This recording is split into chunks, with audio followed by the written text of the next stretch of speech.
I'm Natalie Savage-Evans. I've been a behaviour analyst for over 10 years now. I've been working in the field for about 15 years-ish. But GAND is something new to me as well, so I feel like I'm learning a lot through conversations with Rebecca, where I got to go and meet the little ones downstairs. Not all of them are so little, some of them are bigger than me as well. So it was really nice to see them and see the setup that you've got and to hear more about this conference stuff. It's really, really cool. So I'm going to talk about the science and the application that I've done. I've tried to keep what I've got in there kind of relevant to what would be meaningful for you guys as well. I've tried to keep it quite short so that you guys have got a chance to ask me questions as well, because you guys know more about your kids than I do, and probably way more about GAND than I do as well. So I'm going to present where ABA might be helpful for you guys as well as for your little ones as well. So I'm going to be looking at the questions of why we do what we do and what we can do differently. This is, in a nutshell, what ABA is all about, is kind of that assessment of why do we do the things that we do, whether that's behaviours of concern or whether that's just our general functioning. So why we do the things that we do, and then how we can teach skills and how we can do things differently as well. So that's what we're going to be looking at.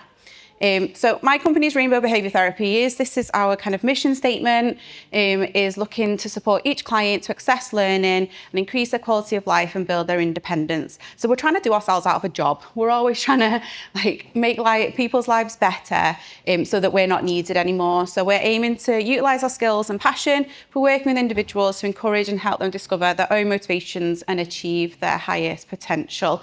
And we work with kids from like 2 years and 2 months was our youngest little dude that we had. And I work with adult services as well. I'm actually doing my PhD supporting in adult services at the moment. So we work with the full kind of age range of individuals. I'm going to give you a quick definition of ABA because I could talk about it forever and a day, and I teach about it forever and a day with some universities as well. So I'm going to give you a kind of a snapshot view of what that is. Looking at intensive behaviour therapy, so that's kind of like Rebecca was saying, that typical kind of strand of it in America, that as soon as a diagnosis or as soon as a developmental delay or difficulty is noticed, then you can get put on a pathway for that intensive behaviour intervention or therapy. I'm also going to talk a little bit about social, emotional and mental health, and how we can support that for you guys, because you guys are living the struggle and going through this, and also for the little ones as well. We'll have a quick look at the 4-term contingency, because this is how we break behaviours down, how we look at the functions of behaviour, and then looking at that teaching new skills and breaking skills down so we can do that. So applied behaviour analysis is the application of behaviour scientific principles to socially significant behaviours. Loads of big words thrown at you right there. Basically means that we do stuff that's meaningful, okay? We look at things that are socially significant, things that are going to have an impact. Yes, there's researchers out there doing things for the, pushing the field forward and changing things like that. But in the applied setting, we're doing it for the individuals. It's always got to be person-centred. It's all going to be child-led if you're working with children. It's looking at evidence-based practices using data-driven decision-making for behavioural change. So we do record as we're working with individuals. We look at kind of what's happening, how that's impacting, if it's been helpful or not helpful, and then we adapt and change based on what we're recording. We assess behaviours and skills, and we seek to teach new skills. So we kind of see where everyone is at when we first kind of step in, and then we can teach from there. We often start teaching at a level that is easier for the child, and then kind of progress from there. So it's a science of answering the question why we do what we do and what we can do differently. To take you through, so I've robbed this visual from somewhere else, this isn't my visual, but this kind of summarises in a nutshell what kind of typical ABA therapy is all about, that intensive behaviour intervention. So it looks at specific learning objectives for progress and evaluation. So the specific targets, and we work towards those. We take data so we can change and adapt as we go along. It's active learning, so that's that active part. It's not kind of like keep going and drilling it in until this is there. It's not about that. It's kind of like, how's this working for the individual? Is this actually going to make a difference? Taking that data and being progress driven, so kind of striving. Highly individualised programme, so every child is different, every family is different, and we've got to think of what's meaningful in that situation. Intensive for maximum results. So intensive is on us as practitioners, as on us as running it, because we're taking the data, we're taking note, we're seeking out every learning opportunity. For the kids, they're just having a ball. They're having a whale of a time. The intensity is on the practitioner, monitoring always and seeking every opportunity. So that's where the intensity is. It's not for the kid. If it's intense for the kid, then it's not being done right. And they should be reported to ethics and all that kind of stuff. Because for the kid, it should just seem like the best time ever. They're having lots of fun. And then it's all-inclusive curriculum, so we look at all different areas of an individual's life, not just academics. As a science, behaviour analysis has lots of different applications. So it's got that intensive behaviour therapy and what Rebecca's where it kind of starts out in on that path within America. And I worked in California for a little while as well. And it almost seems so unfair how easily accessible it is over there, and it's just the done thing. And I work with families here, and we're fighting the courts through tribunal to get the funding for it. So, I could go off on one on that, but I'm not going to. Parent coaching. So this is something I feel really passionate about, so that parents have the skills, because parents are passionate, right? They've already sought out this therapy because it's not easily accessible. It's not just given to them. So they're already passionate there. So I think that parent coaching of having that support in place, because they're the most crucial people, them and grandparents, in kind of forming this stable support for their child, to advocate for their child, to really, really know the ins and outs, especially if their child's not got vocal verbal skills yet. Positive behaviour support, so this is the application within schools or within social care settings, so children's homes or adult supported living settings. That's what I'm doing my PhD in, and I could talk about forever and a day, but I'm not going to, because I'm going to have to go home and write that when I get home anyway. That's another application of it in kind of that organisational structure or school-wide structure as well. Acceptance commitment therapy, so this is a big part of my heart song within the field, and this is the application of supporting social, emotional and mental health difficulties. So acceptance commitment therapy can be done within group settings, or it can be done in one-to-one, kind of like, this is kind of where ABA links in with counselling a little bit. So that's the acceptance commitment therapy side of things. And then OBM is supporting managers and school leaders and things like that in supporting their staff teams to be able to do the things that they need to do as well. So lots of different applications, and there's more than that as well, but they're the ones that my company support other people to do. So with regards to intensive behaviour therapy and parent coaching, it's about intentionally teaching skills in order for a child to be able to access their environment, be able to access education and access socialisation as well. So it's all about seeking to support the child to be able to get more out of the world around them and also have their place in it. Like, I'm all for teaching the skills so that kids can advocate for themselves. Like, I've got one at the minute, and the school are like, oh, you keep saying no. And I'm like, yes. I'm like, that's such a win, because he'd usually be so compliant and people please and all this kind of stuff. And I'm like, kind of like that he's rebelling a bit, like, I don't know how it's going to go when he's a teenager. He's only in year 3 now, year 4 age. But I'm like, yes, like, he's getting told off a little bit. That means there's a bit of like, he's having his own say, it's pretty cool. The teachers don't like that. I'm excited about it, but some of the areas that we work on targeting skills within is learning to learn skills. So this is being able to learn from the environment, being able to look at someone and follow what they're doing, being able to notice all the other kids are lining up and following suit, being able to track a teacher around the room. So this might start like with objects and in like kind of that intensive interaction type thing, not as it's kind of labelled, but that kind of intensity of like getting them in tune with you being in tune with them. So many learning to learn skills come from that relationship building and things. But learning to learn skills is like your modelling, your imitation, even like copy and speech kind of sounds and things like that, which then brings us into those communication skills. So we do support children, and I've supported adults as well, to not only learn to vocally verbalise, so using words or utterances, but using PECs, using Makaton, using objects of reference, whatever is going to be the right course of communication for that individual. And there's assessments that we can use that find which is the best kind of way of form of communication for an individual. We look at play skills because so much learning comes through play. So we actually look at, and also that kind of what's it called? Can't think of the word. Like self-occupancy skills. So like being able to do stuff on their own, you know, being able to play and manipulate and figure out how things work gives you guys a little bit of respite, you know, being able to go to the toilet and they're happily actually playing with something, like mind blowing. I've got 2 little ones myself, and when they learn that skill, I'm like, yes, I get to pee in peace. It's brilliant.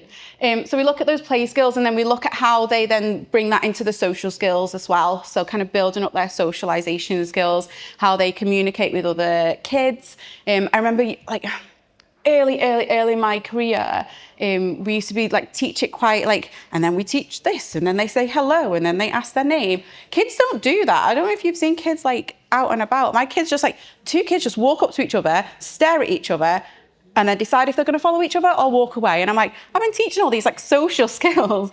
So it's really interesting kind of like trying to teach it in a really meaningful way and not just super robotic. That was early career Natalie, that one.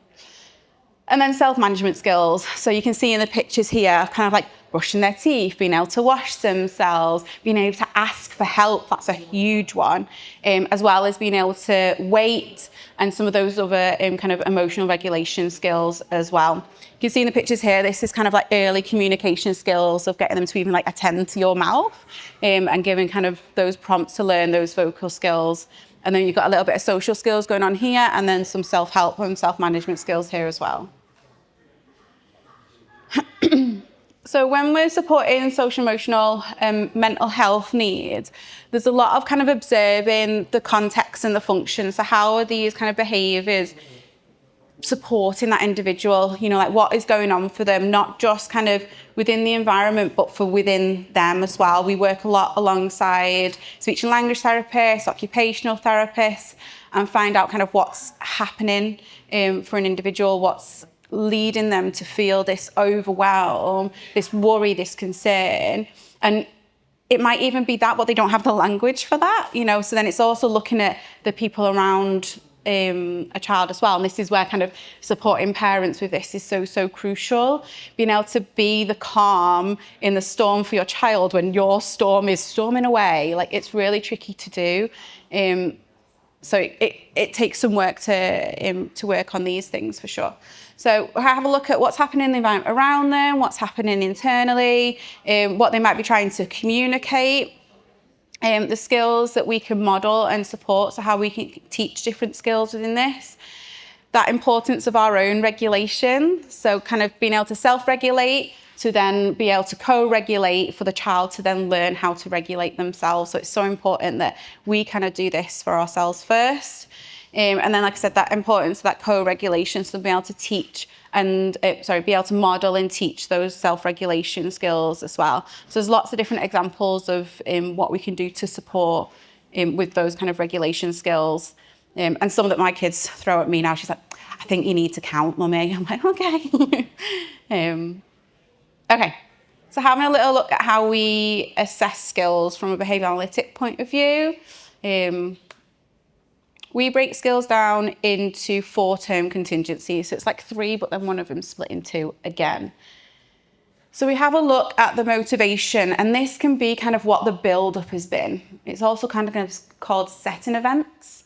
So it's the build-up. So how much sleep, how what's medication impacting them, how much have they eaten, like all of those things that can set you up for a bad day, from like stubbing your toe when you first get out of bed to all of these other things that kind of build up, as well as any genetical or health kind of concerns that are going on as well. So all these things are kind of the setting up the setting events that can set you up to have a bad day. Okay, so we have a look at the motivation and also what they've not had access to for a little while, or what they've had enough of as well. So are they satiated or in satiation or deprivation? So do they need access to something or do they need to get away from something? That's kind of within here as well.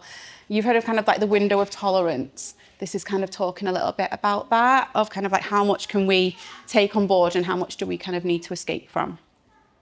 Then we've got the discriminative stimulus, another fancy word. I do apologise. We like to throw them in there to sound sciencey. But a discriminative stimulus is the trigger. So the thing that happens just before a behaviour occurs. Okay? So I was handed the microphone and then I wanted to sing, right? So this was my discriminative stimulus, wanting to perform, right? So, but the discriminative stimulus is that thing that happens and then the behaviour occurs. That could be behaviour of concern or it could be a desirable behaviour. So you walk into the room, your child smiles. So the behaviour is the smile and you walk into the room is that trigger just before the smile. Does that make sense? So this isn't just for behaviours of concern. This is just how we do all of our behaviours. Yeah, there's something that happens just before it that signals that a consequence could follow. Okay, I'll give you some examples in a sec.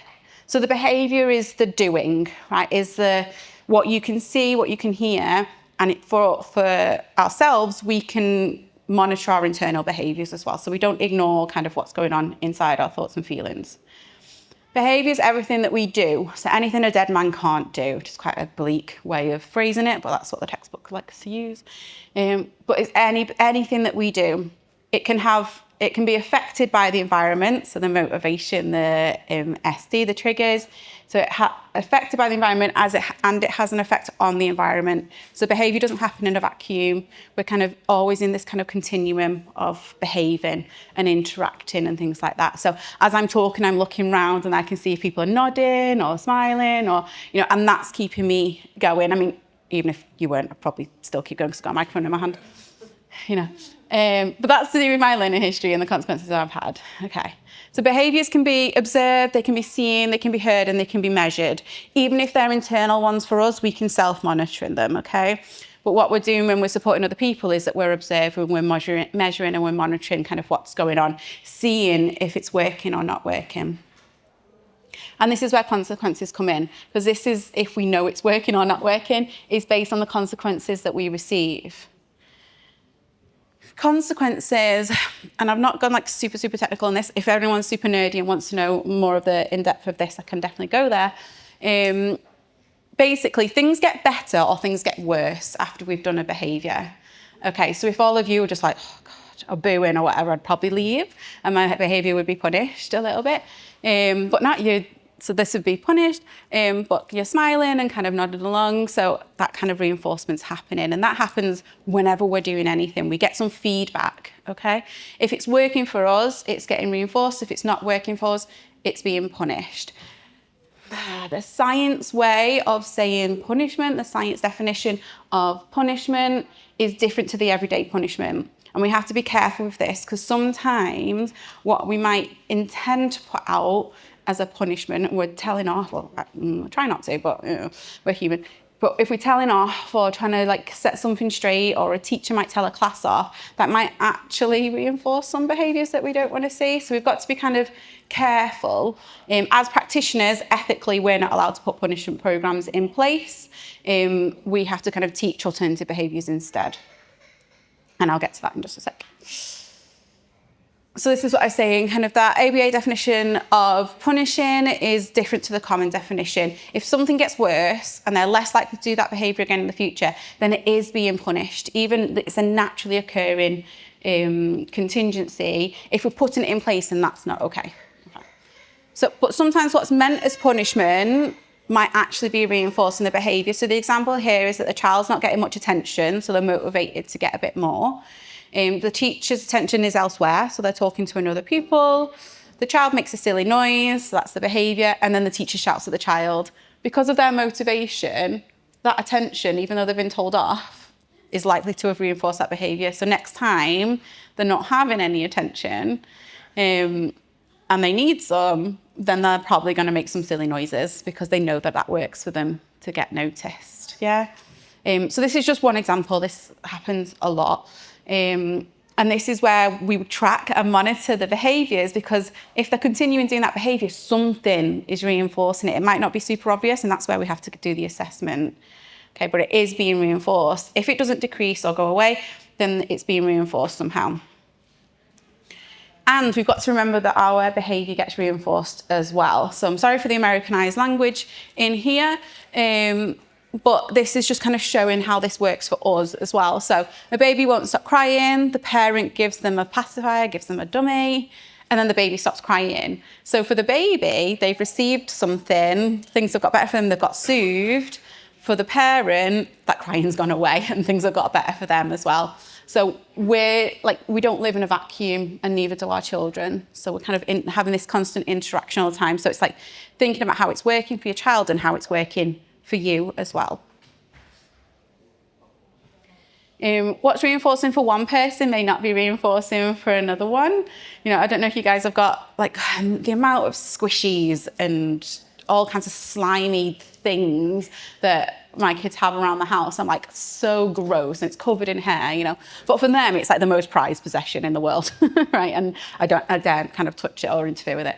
So it's kind of that one man's trash is another man's treasure. And this is why it's really important for us when we start working with children, working with families, is that we find out and have a good selection of things that the child really, really likes, that they're really motivated for. And also that we teach, again, it's another skill that we can teach, to widen that circle of things that they're interested in. And there's ways that we can do that as well. What's reinforcing for a person changes over time because it depends on motivation. They might get really, really bored of something, and then the next day it's the best thing in the world again. If the behaviour does not continue or increase, then the consequence is not reinforcing. This is a really interesting one. I brought this slide from one of my supervisors many years ago, but I find this one really interesting in kind of, if a person doesn't know how to read, we teach them. If a person doesn't know how to swim, we teach them. If a person doesn't know how to drive, we teach them. But then thinking of like, if a person doesn't know how to behave, like too often within some of the settings I go into, and particularly within schools, then it's like, well, what's the consequence? And I'm like, ugh, you know, because they think there needs to be some kind of aversive thing that happens after. But actually, what we need to do is to teach. The other consequence is extinction. So this means that the consequence that they usually get after that, the reinforcement they usually get, is no longer available. This is really dangerous to use if you're not teaching an alternative behaviour. So if you're not finding out the reason why they're doing that thing and you just stop their access to what it may be that they're seeking, then that can have a detrimental effect, especially when it's like self-injurious behaviours or aggression towards other people. Okay, because it's likely, well, the science tells us that if you completely stop that, the behaviour will massively, massively increase. So if you think of like, not so much now because we've got our phones and cards and stuff on our phones, but remember vending machines, and then that pound would just keep falling through, and you like, you scratch it on the machine, you blow on it, you do all of these like random stuff with it until it eventually works. Okay, so we try lots of different behaviours, or we might get a bit more intense with it. You know, our car's not starting, so then we stop it, we try again, and then we like shout at the steering wheel, and then we try again. So our behaviour intensifies if we can't get access to what that reinforcement is. And this happens for the people we're supporting as well. So we have to be really, really careful with this, and we have to find out what behaviours we can teach alternatively. So this is the functionally equivalent alternative behaviours. So when we find out why behaviour is occurring, we can then teach a different skill to meet that need still, okay? Or to be able to communicate that need so that we can support it. And that's where differential reinforcement comes in. Another big word, and now I'm throwing them at you. Differential reinforcement just means that we're providing different levels of reinforcement for different behaviours. So it can be absolute Disneyland for a new skill that we're wanting to teach. And then for the one that we're not doing, we'll attend to it, but it's not Disneyland. Okay? So we've got to be kind of like different with how we reinforce different skills that we're wanting to teach and shape up. Reinforcement, punishment, and extinction are all behavioural principles that occur naturally. Okay, and this is one of the things that drew me to ABA as a science, because I was like, oh, it's big fancy words for things that just make sense, and I love that about it. And you do kind of be like, oh, I can see contingencies everywhere, because you see this as you're kind of going about your day, of kind of like, oh, okay. Reinforcement can be used to teach skills and change behaviour in really meaningful ways. So teaching new skills, reinforcing social academic skills, and reinforcing learning. So we look at kind of functions of behaviour. The function is why we do what we do. So all behaviour has a reason, and challenging behaviour is no different. So having a look at this 4-term contingency. So what someone wants and needs, what signals the availability of that, and what worked for them before is the reason why we do the behaviours that we do. So something's worked for them in the past. When they've done this behaviour, they're more likely to do it again when they want it or need it, and something signals that that's available. Okay. There's always a reason why we behave the way that we do, and that's to gain access to something or it's to get away from something. We engage in behaviours because they're reinforced in some way. Behaviours are tools that people can use to get their needs met. And you say I'm saying like people here and us, because this is all like the science for why we do what we do as well, not just for our children. So we need to consider people's learning history, kind of what they've learned through their years, what's worked for them and what's not worked for them, what's kind of shaped that up, so that they can gain access to or avoid an escape. So they can gain access to attention, tangibles, or sensory input, or they can avoid and escape these things. So they can avoid attention, tangibles, that's like your objects, activities, places and things. Or they can escape and avoid sensory input as well. So we do things to get access to something or to get away from something. And behaviours of concern can often be multifunctional and complex, which is why I have a job. So this is why I come in and do assessments and really kind of pick it apart. I step in and kind of spread the jigsaw pieces everywhere so that we can kind of pull that back together again. Behaviours of concern occur when an individual is lacking in communication skills. So there's often kind of that frustration there of not being able to easily access what it is that they're wanting to or get away from what they want to. Quite often, the people that I support and my team support and that you guys are working with, supporting and everything else, they have to access things through other people.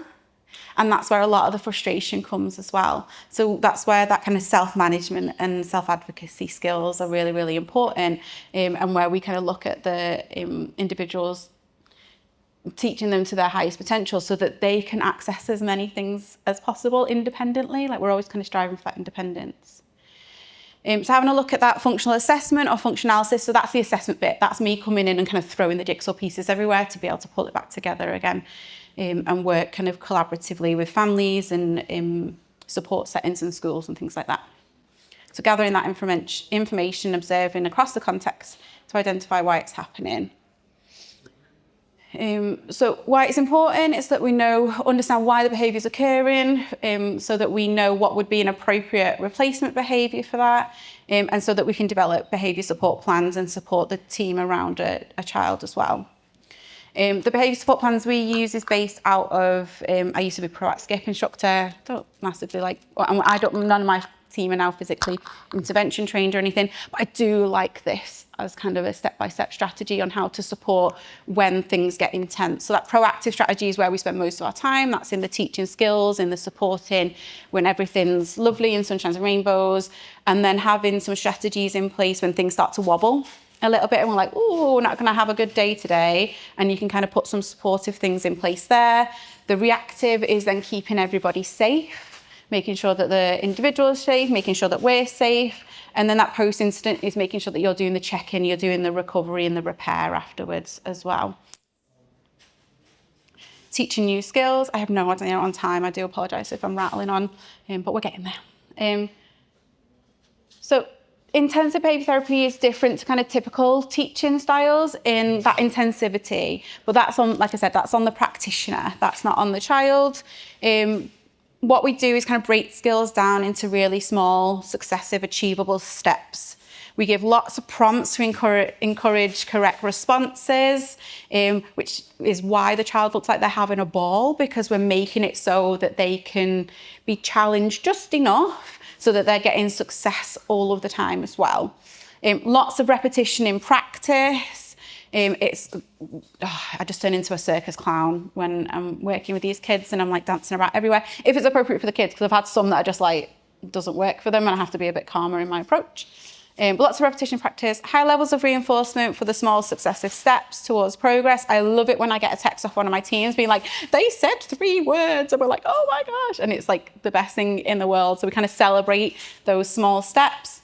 We look at structured prompt fading to increase independence. We're always trying to do ourselves out of a job. So yes, we go in with lots of prompts and praise straight off. And then we look at how we can kind of fade that back. So we're very kind of stringent on making sure that we're not creating prompt dependency as well.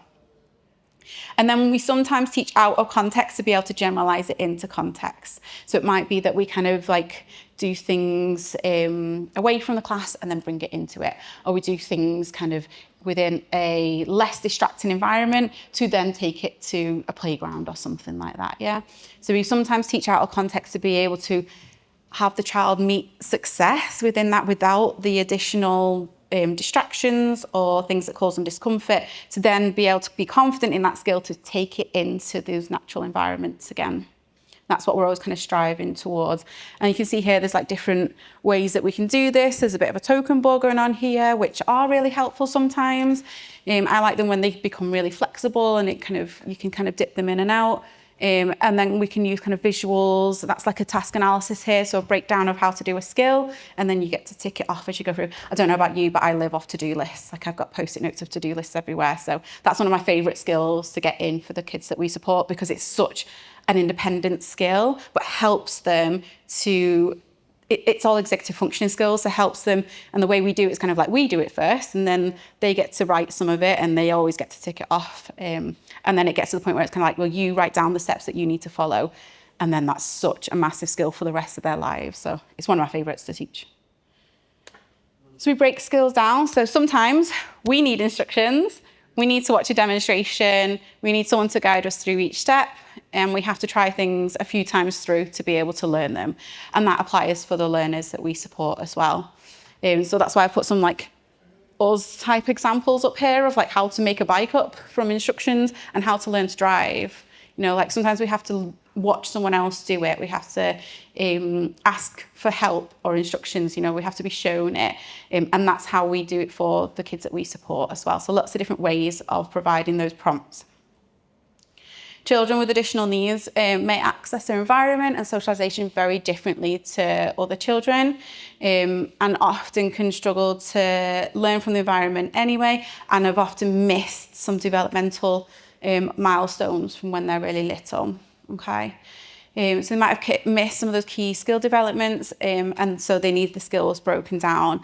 I refuse to put any ceilings on any child ever, and I've had arguments with other professionals about this before now, because I have supported adults to be able to vocally verbalise in at least kind of short utterances. And I'm like, don't tell me that an 8-year-old won't be able to achieve whatever it is in years to come, when I've supported those that are in the years to come and we've still been able to achieve something. So I'm very passionate about not putting ceilings on learners.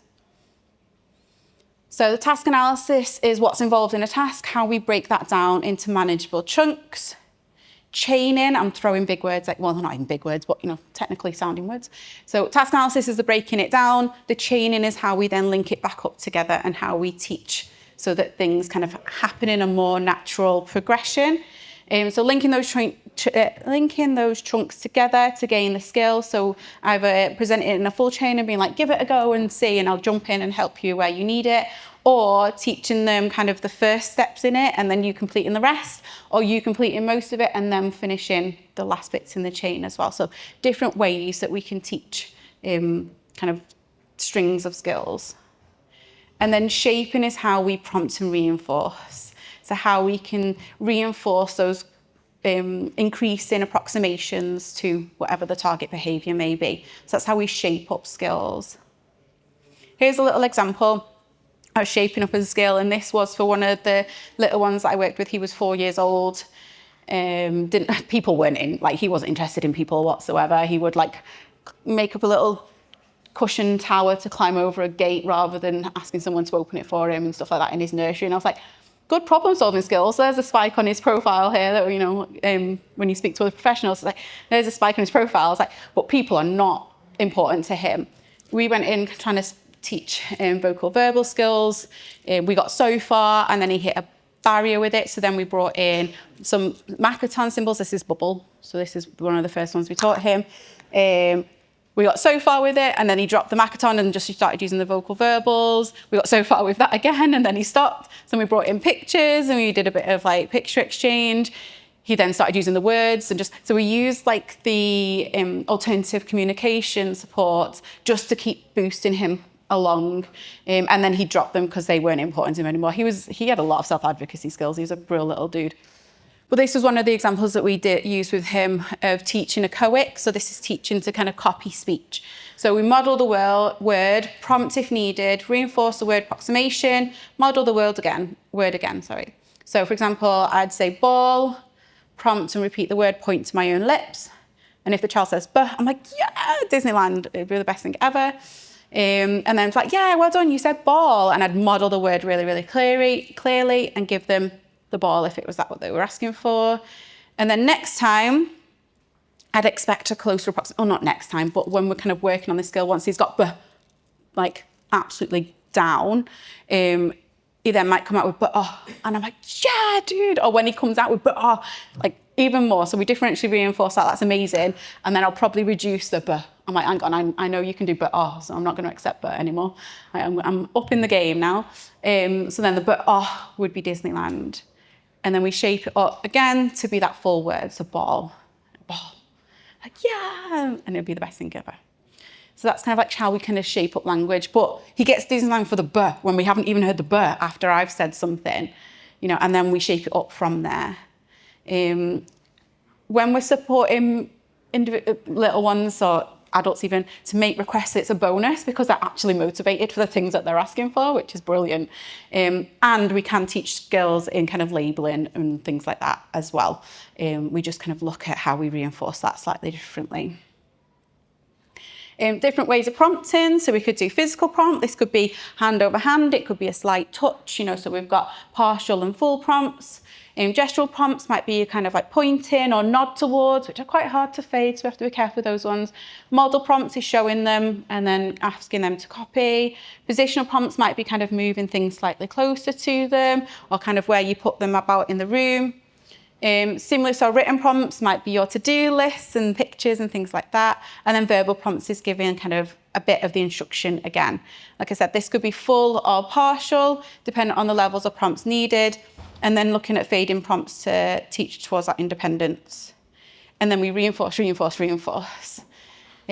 when you know what their motivations are, what things they're into, what things they like to engage with, and what the functional behaviour is, then we can reinforce those new alternative behaviours and skills.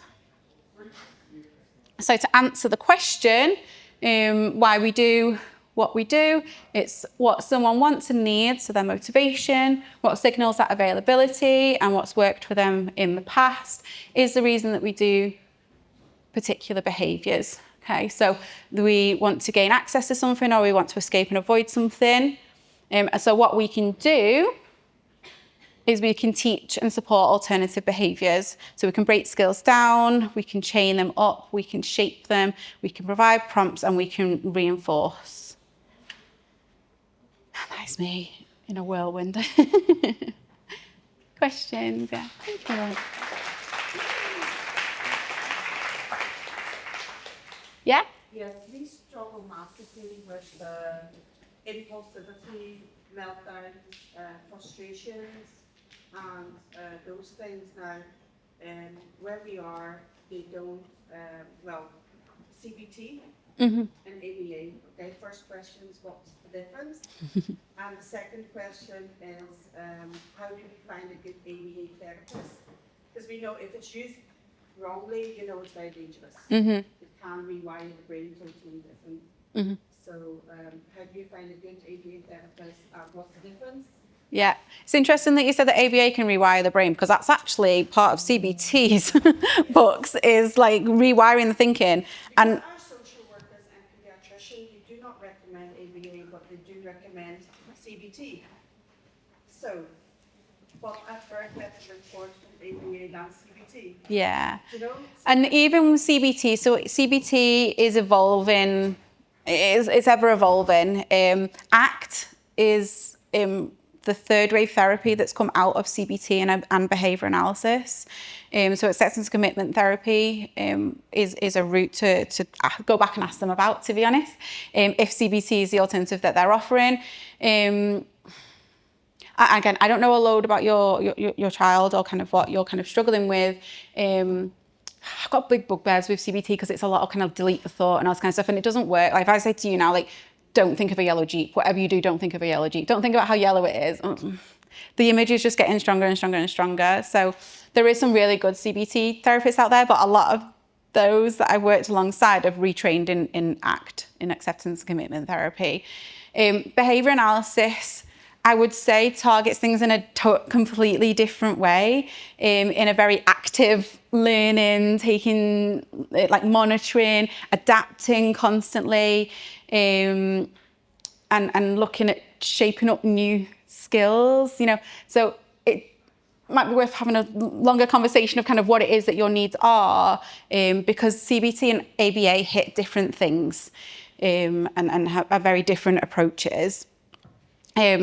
With regards to finding an ABA therapist, there is the UK Society for Behaviour Analysis, the UK SBA website, where you can find practitioners based on the area that they live in the UK.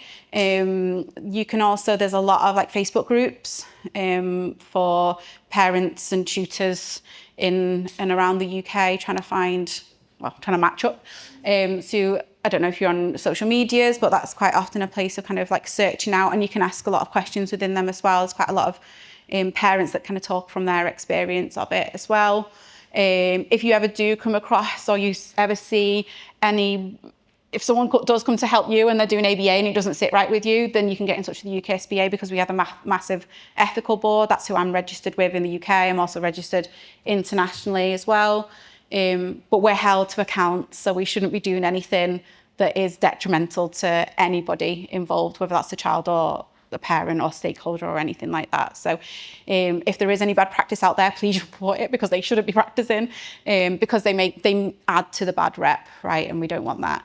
So it depends on kind of what you're struggling with, you know, and kind of where your skill base is at already, because CBT is quite hard to contact if they haven't already got some vocal verbal skills. And the same with ACT as well. There is ways to do ACT, and I'm supporting in a research project to adapt a curriculum based in ACT for children with additional needs and things like that as well. So there are ways that we can get it in there, but I don't know about CBT for those that are not vocal verbal, because it's quite wordy. But yeah, you can always reach out and we can chat more as well. Yeah. Sorry, 3 more letters. PBS. Yes. What's the difference between PBS and ABA? Oh gosh, I've got a whole 2,000 words in my PhD lit review about that. So going back into the history of it and where it's developed, PBS was developed by behaviour scientists. Positive behaviour support. Positive behaviour support, yeah, I had it on a very, very early slide. So PBS is positive behaviour support. So PBS brought in this value base, right, that we need to be person-centred, and it's done a lot of good work within that, and, you know, changing the perspective. There's lots that argue that it's done really, really good things for ABA, and ABA's done really good things for it, and then there's others that argue that they're completely separate and different things. And I'm somewhere in between, because I do PBS, but I see it as it comes under the behavioural science umbrella. You know, so behavioural science, PBS is behavioural science, person-centred values, and supporting individuals to access learning in their environment and society and things like that, which is where I kind of come from, even if I'm doing ABA, right, or technical, like kind of ABA stuff. ABA is the science of it, PBS is an application, intensive behaviour intervention is another application, and that's typical ABA stuff, yeah. Again, we could go into a massive debate about that for forever and a day. Thank you very much.